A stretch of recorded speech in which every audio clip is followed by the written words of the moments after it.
2023 sera une année charnière dans la longue vie du Château Clark. Il rouvre aujourd'hui ses portes après 3 ans de travaux. Objectif, préparer le vignoble aux défis à venir.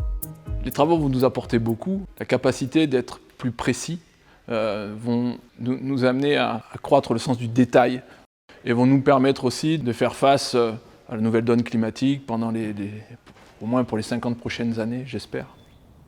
La refonte de nos chais, la refonte de tous nos aspects logistiques, l'utilisation d'une vinification par gravité, le contrôle optimisé bien entendu des températures et de l'hydrométrie. Tout ceci va permettre une gestion optimale de la qualité et de la production. Il y aura des enjeux colossaux, des enjeux de météorologie, des enjeux d'énergie, des enjeux de concurrence. Mais nous sommes maintenant prêts à affronter ces enjeux et je pense que les équipes sur place ont déjà prouvé leur capacité forte de résilience.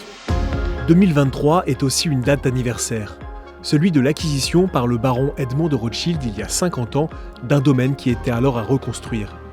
It was totally abandoned, but it was very well known. Pour Ariane de Rothschild, Château Clark représente sa vision d'entrepreneur. Je suis très heureuse de vous accueillir à Château Clark ce soir et fière de vous recevoir au sein de son nouveau chai.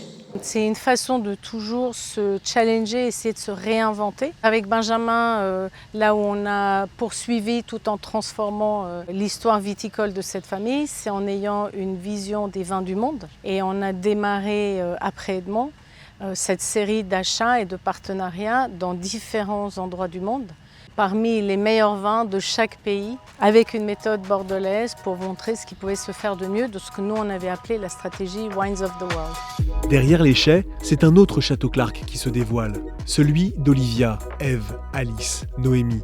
4 sœurs pour qui ce lieu, en plus d'être un vignoble de prestige, est un lieu de vie. Oui, un peu une petite nostalgie, mais quand même c'est génial de voir un peu du renouveau et du moderne. Et une source d'inspiration. Une culture aussi autour du vin avec laquelle on a grandi toute notre vie et puis dans laquelle on commence à s'impliquer aussi au fur et à mesure. Mes sœurs et moi, on grandit ici. Je trouve que c'est très important d'apporter de l'innovation, de la nouveauté. Et personnellement, j'aime beaucoup rajouter ce que ma mère m'a enseigné. Mes sœurs et moi, ça nous tient très à cœur. C'est l'importance de l'art dans tout scénario, dans tous endroits, dans toute maison, partout. C'est très important pour moi de nous réunir aujourd'hui. C'est la possibilité de se retrouver en famille, mais aussi de voir le domaine évoluer et de voir 50 ans d'histoire se réaliser. Le travail de mes grands-parents, puis de mes parents, puis maintenant de nous. Donc c'est très excitant de pouvoir faire partie de tout ça aujourd'hui.